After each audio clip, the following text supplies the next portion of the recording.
we need to emphasize this verse 5 is really important for the whole book of Proverbs and for the whole Bible. It says, trust in the Lord with all your heart and lean not to your own understanding. If we can get that and practice that in our life, we will avoid a ton of mistakes because God knows everything and is all wise. We don't know everything and we're not all wise. And so if we trust ourselves, we're trusting in the wrong place because we can make mistakes and we all know that.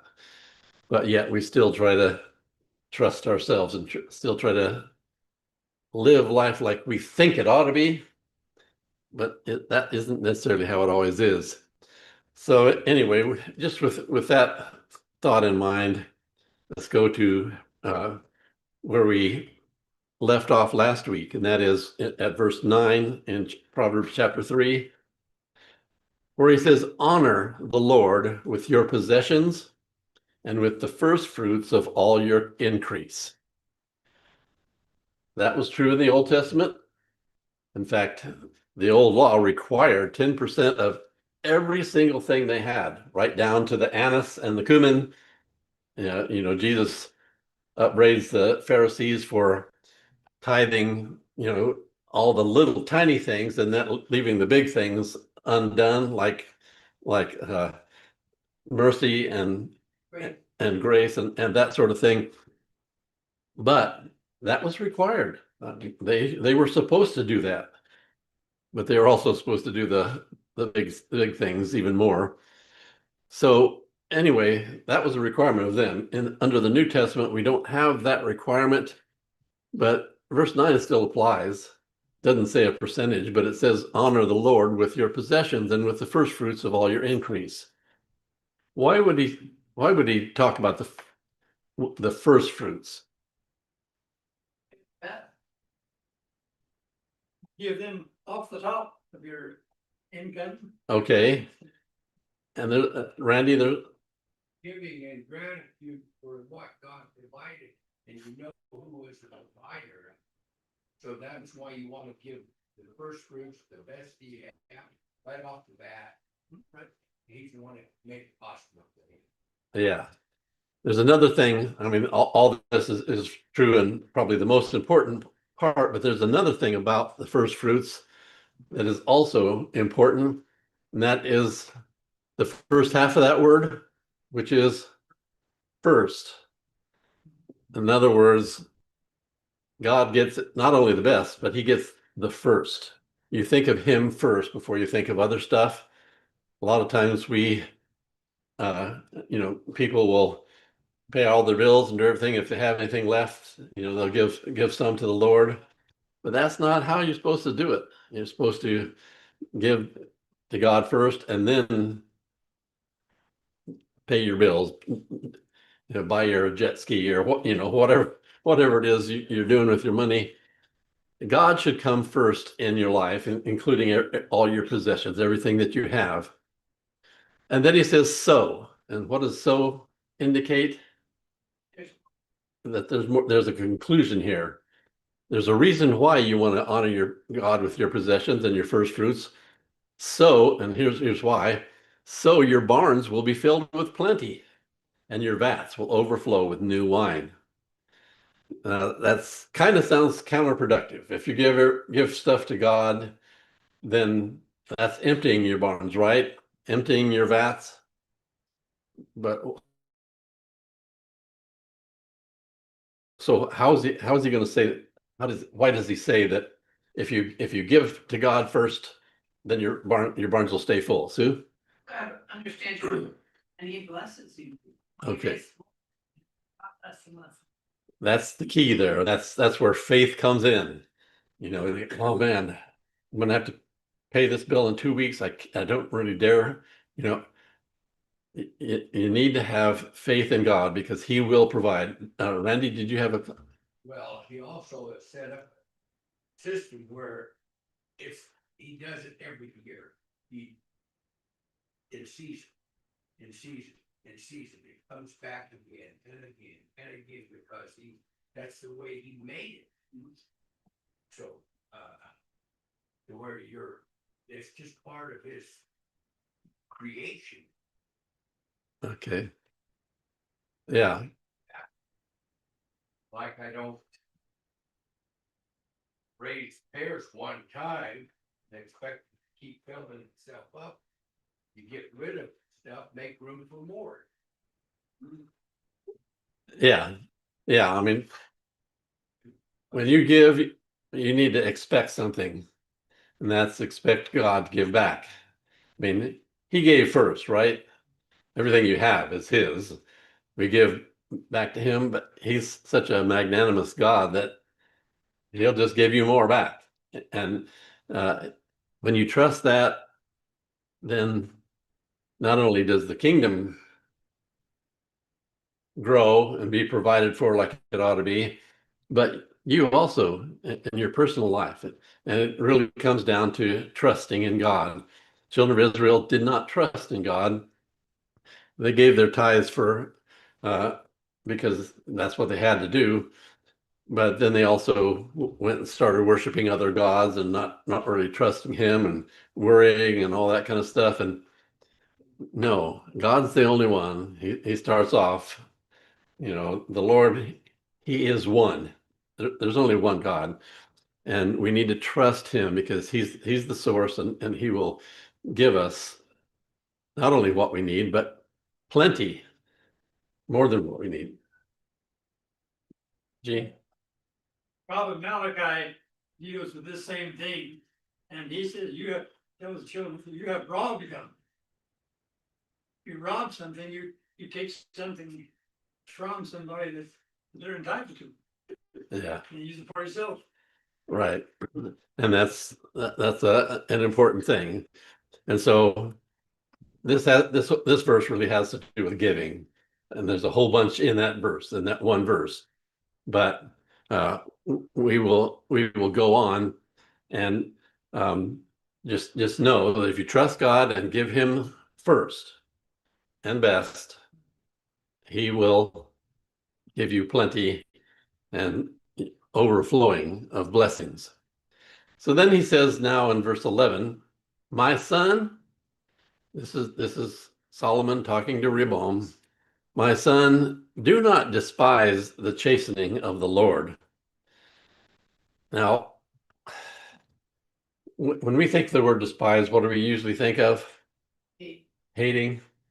Well, what the Hebrew word does, what it means, the best meaning of that Hebrew word is giving little honor, or little attention to, or little respect. And so when he says, don't despise the chastening of the Lord, it's saying, don't take it lightly. Don't take God's chastening lightly, nor detest his correction. And then he says, for whom the Lord loves, he corrects, just as the Father, the Son, in whom he delights. As you can see on the note up there, it says that this is quoted in Hebrews chapter 12, 5 and 6, as well, about the chastening of the Lord. And the key thing here is that God's chastening is out of love. And I'm not going to spend time talking about chastening or how God chastens, because that's what my lesson this morning is going to be on in the worship service, is about these verses, and specifically, how does God chasten us? And so for right now, for this class, is we just need to understand that his chastening us is proof that he loves us. He says, here's why. God, whom the Lord loves, he corrects. Doesn't correct. He's not chastening the people that, well, I guess you could say he is, because he loves everybody.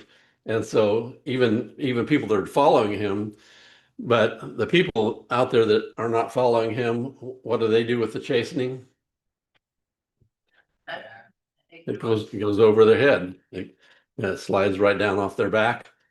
And so the chastening really isn't for them because they don't hear it anyway. Chastening is for people who want to act like a son, a child of God. And just like he said, just like a father chastens the son in whom he delights, doesn't hate his son when he disciplines him, or gives that child a spanking, or sends him to his room, or takes something away, some kind of chastening.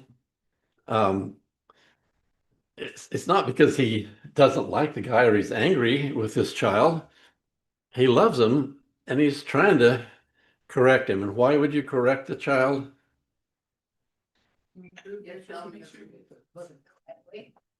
To get them heading in the right direction, to change their attitudes, change their behavior. And if you do that when they're little, what kind of a citizen are they going to be when they get older? They'll be good citizens, especially of God's kingdom. But you do it, Father does it out of love, not out of anger or hate or something like that. And that is so powerful when we think about our self-worth. God loves me. Am I a piece of trash? No.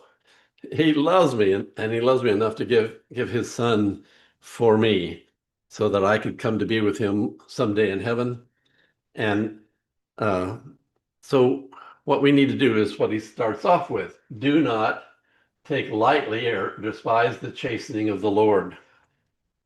Well, we need to have a different attitude towards God's chastening. Don't take it lightly, take it serious. And actually, I was going to say love it, but like it says in Hebrews, it's not fun when chastening happens, but in the end, it shapes our lives and corrects us and makes things better and better in the end. And it's like something that I can't understand. I never was a runner, but runners always talk about what's that?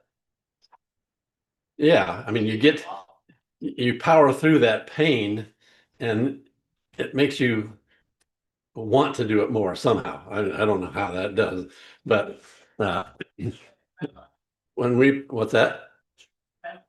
Yeah, well, maybe I don't have any adrenaline. I'm not sure, but anyway, I didn't get the gene wherever you run, it makes you feel better. Um, maybe if I ran far enough, it might. I don't know. But anyway,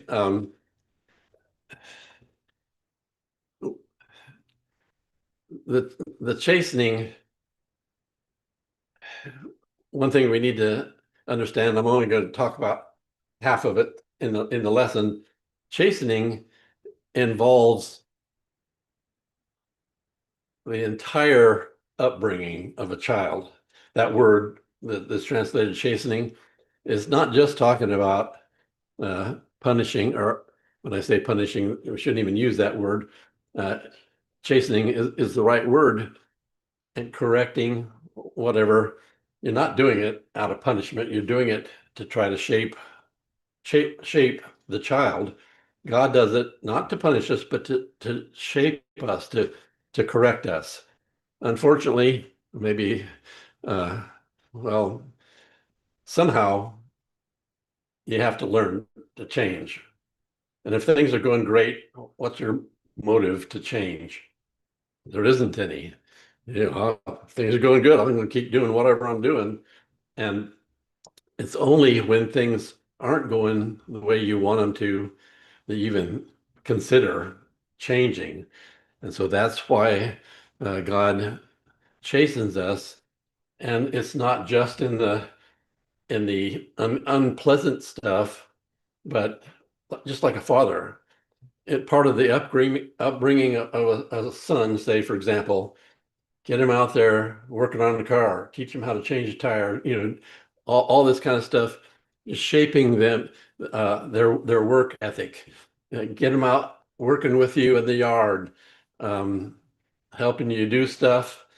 That was one of the things that I goofed up with my kids. I'd try to get them to help me paint when we were building our house.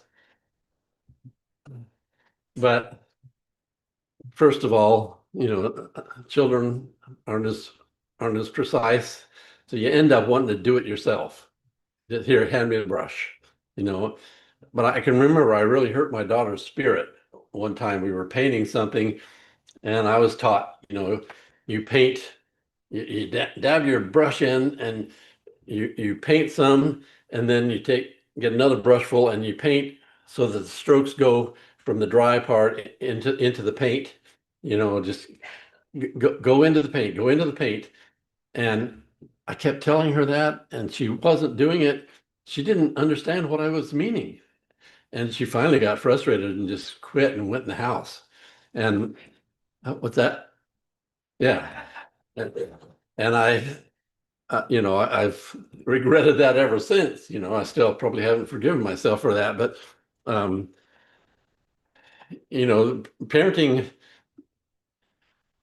you want to do it out of love, but you also want to do it in a good way that will actually accomplish the purpose.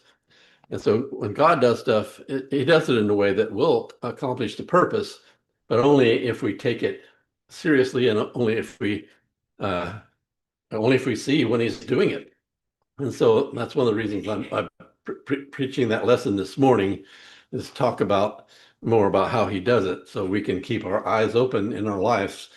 If we need correction, God will correct us. But if he's correcting us and we don't see it, or ignore it, then the correction is not going to happen, and we're not going to get better. Okay, so that's what I wanted to talk about this. Anybody have any questions or comments about this part so far? All right. Well, I actually had a bunch of notes there that I was going to talk about, but now that I'm doing the lesson, we're not going to talk about those notes. But in verse 13, he says, "Happy is the man who finds wisdom, and the man who gains understanding." This may be where Jesus got the idea for the Beatitudes. That word happy is the same word that's translated blessed. And that's what in Beatitudes, blessed are the meek. That means happy, or, contented with life. This is the same thing. The man who finds wisdom, happy is the man who finds wisdom. Just like you'd say, blessed are the meek. Blessed are those that find wisdom. Anyway, the man who gains understanding, that's how you enjoy life. That's how you get to be happy in this life, is when you have wisdom and understanding. How many times have we seen those words together so far in Proverbs? Wisdom and understanding, wisdom and understanding. It just keeps coming up over and over through the first 11 chapters, and he's pounding it into Rehoboam's head, and consequently, because it was written down and preserved for us, it's into our head as well. So happy is the man who finds wisdom and understanding. And here's why. That's that little 4. Here's why they're happy. For her proceeds are better than the profits of silver, and her gain than fine gold. You notice I circled all the hers and he's now once again personifying wisdom as a woman, and he just says it over and over again, and he doesn't ever explain why he does it. Personifies her as a woman, but why does anybody personify their boat and call it Alice or whatever? Well, that's the same kind of thing. It's connected with your heart some way, and just like the female side of humankind, we always think of as more tender and caring and loving and that sort of thing, and that's probably why he does it. That's what wisdom is. It's like a woman being tender and loving and caring. And what you get out of her proceeds are better than the profits of silver, her gain than fine gold. This Hebrew parallelism, again, saying the same thing twice in two different ways. But bottom line is, wisdom profits you even better than riches or wealth. It's more important to have wisdom. You get more out of life when you have that than you do if you had a pile of silver or gold. And then in verse 5, Sue, did you have? Well, as I'm reading this, I'm thinking, he's talking to his son. And he's saying, you know, if you treat her proceeds, the benefits of that are better than silver and gold. So if you make her, in terms of your life, is better than silver and gold. I think he's using her as a special life that he has for them.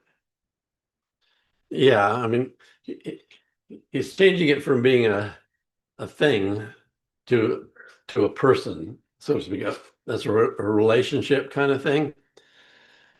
And so that also is part of why he personifies her, or personifies wisdom.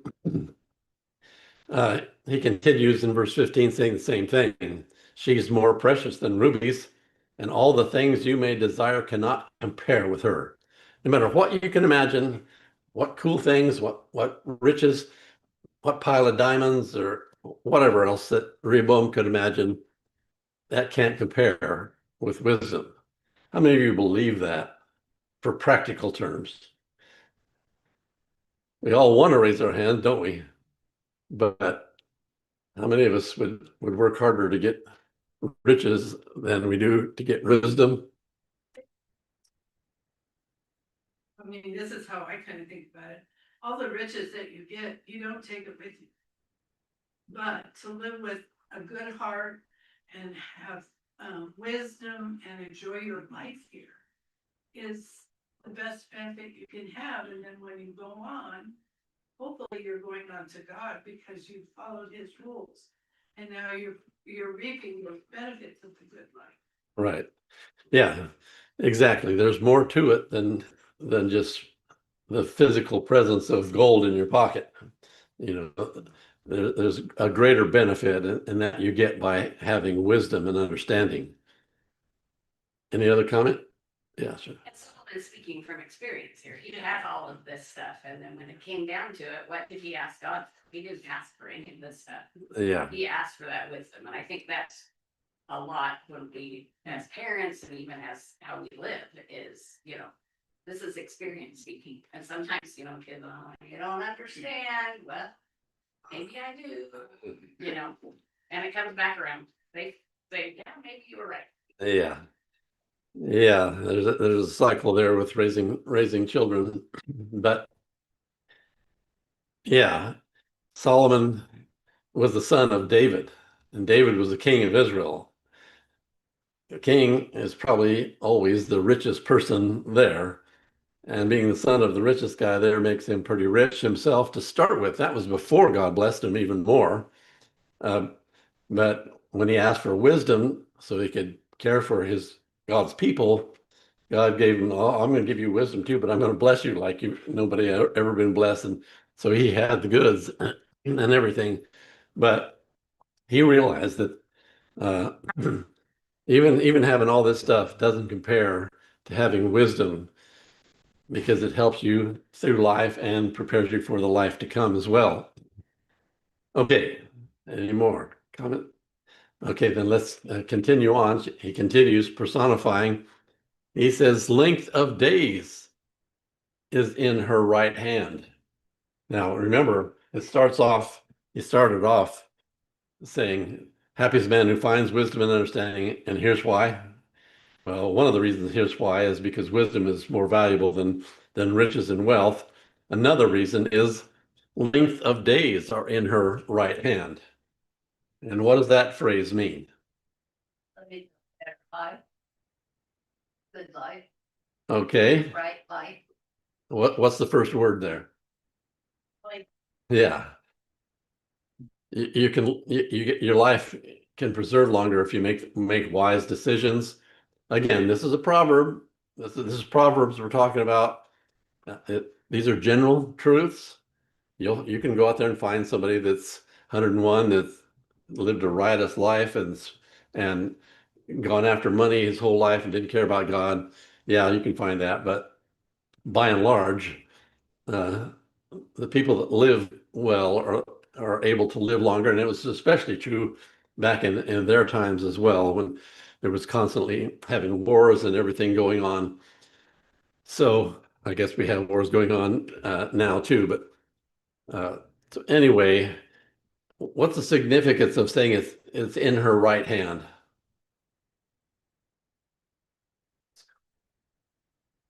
Okay, most of us are right-handed. Which hand is stronger? And in general speaking, there are some lefties out there, but generally speaking, the right hand, the one where you have the more control with. So what he's saying is, when he says it's in her right hand, it's in in her great power, I guess you would say. We have the phrase, "He's my right hand man." What does that mean? He's the guy I go to, and he's the guy that can get it done. And that's what the idea that he's talking about. In her left hand, riches and honor. So what that means is the dominant hand is a long life. In the left hand, riches and honor. If you had a choice between having a long life or having riches and honor, which would you choose?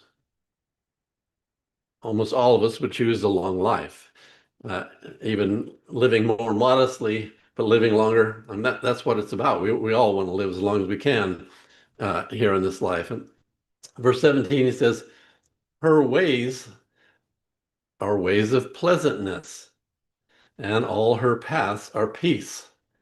So if you want peace and pleasantness, what do you seek after?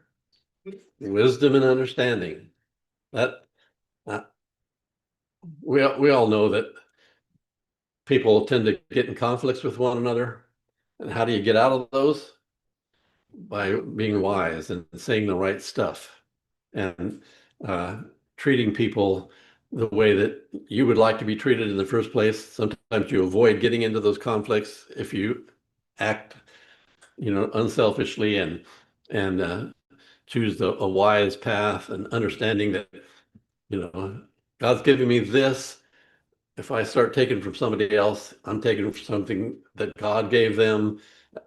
That's not, I understand that that's the case. And what do I do with that understanding? You use wisdom and, okay, it's theirs.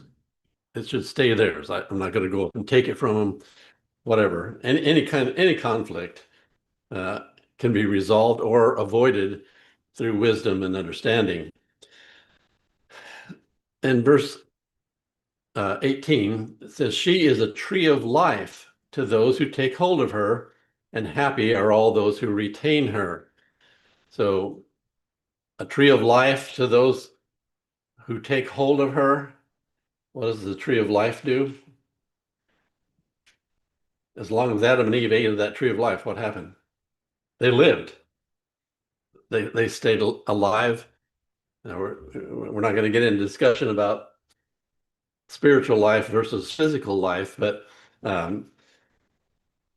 same thing applies here. Those that take hold of wisdom will live long, and also their spirit will live long as well. And happy are those who retain her. It's one thing to get wisdom, but what do you have to do once you get it? Got to hang on to it. You got to hang on to it and use it and nurture it. And so all these things he says about wisdom personified as a woman, all good things about wisdom. Everything here he says are good about wisdom. And so he's going to say now, give God as an example of wisdom and knowledge. The Lord by wisdom founded the earth. Nobody else could have done. We've been doing lessons, Sunday mornings about about things like cells and DNA and things like that. Those are all indications of wisdom, of design, and that's God did it. It took wisdom to make the earth, and the more we learn about the heavens and the earth and the big things and the tiny things, the more wisdom we know it took to do it, and the more awestruck we become towards God, the more we know about it. He's the one that brought it all this into being and set it in motion and keeps it in motion. Every law that we have of physics, who established that law? God did. He's the author of every law. Sometimes it takes us a while to figure out what the laws of the universe are. The law of gravity being one of them. We really didn't know how that worked until Isaac Newton, and the apple fell out of the tree, and he thought, why did that happen? Why does everything fall or go towards the ground? And started trying to figure that out. But the laws it was already there. It just we didn't understand it yet, and every other law that science has figured out, sometimes they figure out laws that turn out not to be laws after all. They end up being too many exceptions to it, and but anyway, God is the one that is in control of it. By understanding, he established the heavens. It took understanding to set everything out there, and an incredible complexity of all the galaxies and the star clusters and everything that's out there. It took understanding to do that. And by his knowledge, the depths were broken up and the clouds dropped down the dew. Remember what the earth was like to start with? It was without form and void. And then God separated, he broke up the depths and separated the land out from the waters. That's what he's talking about. And by his knowledge, the clouds dropped down the dew.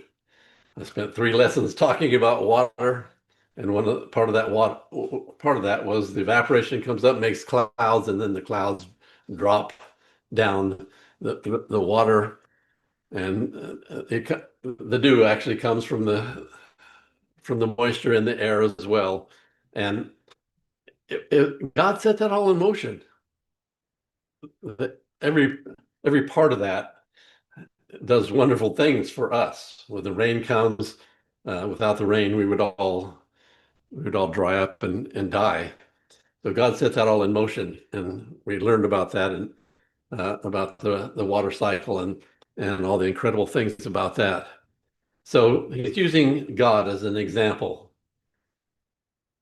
That's how God did all the fantastic stuff he did. It was by knowledge and understanding and by wisdom.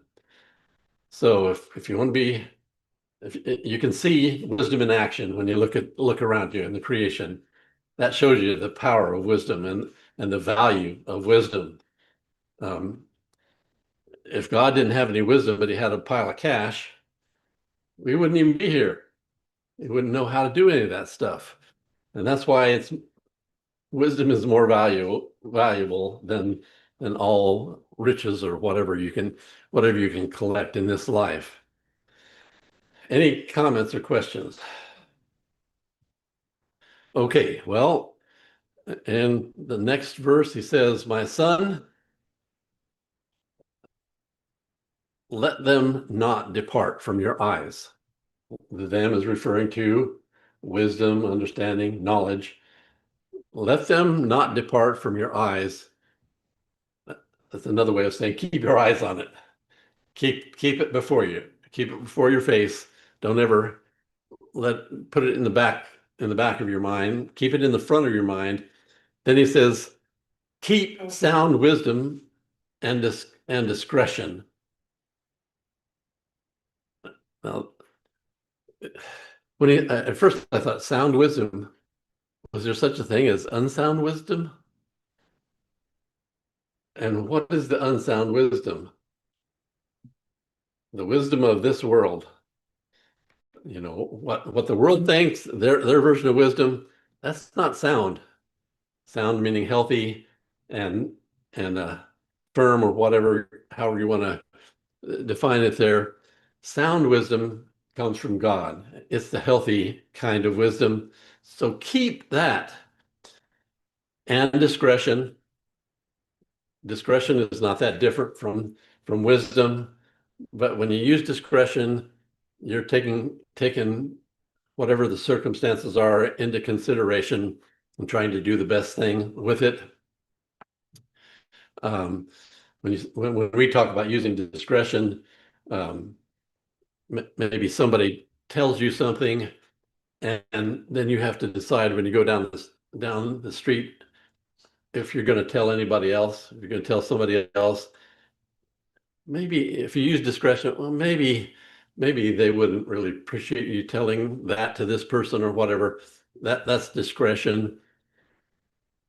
We're supposed to keep that and use it, not just keep it, but use it. And he says, so again, a conclusion, if you keep it, keep wisdom, discretion, knowledge. If you keep it, they will be life to your soul and grace to your neck. The idea of grace to your neck, we've already seen about chains around your neck, you know, like having a gold chain around your neck. That's the idea here where he says grace to your neck. It'll invigorate your soul and your life, and it'll make you look good to the people around you.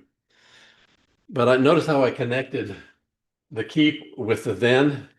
You keep sound wisdom and discretion. Then, if you do that, then you will walk safely in your way, and your foot will not stumble. So if you keep wisdom and discretion, that's gonna make you good choices about where you walk and how you step. Uh, if you're out on a hike, you know, the Grand Canyon hike, and you think, I'm gonna try something here. I'm gonna put a blindfold on, and I'm just gonna what's gonna happen? You're gonna find yourself at the bottom way sooner than you thought you were. And so when you use wisdom to conduct your life, this walking safely in your way, your foot not stumbling, it's true in a physical sense, but it's also true in as a metaphor, the walk of life, you know, how you conduct your life, that kind of thing. If you keep sound wisdom, your walk of life, the way you get around in this world and the things that you do in this world, you're not going to stumble. You're not going to make bad mistakes like you would if you just put the blindfold on and go. Then he says in verse 24, when you lie down, you will not be afraid. Yes, you will lie down and your sleep will be sweet. Or as I put outside, that word sweet there means pleasant. We all understand that. If you have wisdom and knowledge, then when you go put your head on the pillow at night, you don't have to be afraid. When you're not living your life according to wisdom, you steal somebody's money and you go to sleep. What do you think about when you're going to sleep? That guy's going to come back after his money. And so you have to worry about somebody taking vengeance on you or whatever, and it brings fear. If you live your life with wisdom, you don't have to worry about that stuff. You don't have to be afraid. Your sleep will be pleasant when you live your life according to wisdom and knowledge. All right, well, that's as far as we get to go for the class this morning. So any quick questions or comments anybody would like to make? If not, I thank you for your attention, and let's get back together again in 15 minutes for our worship service.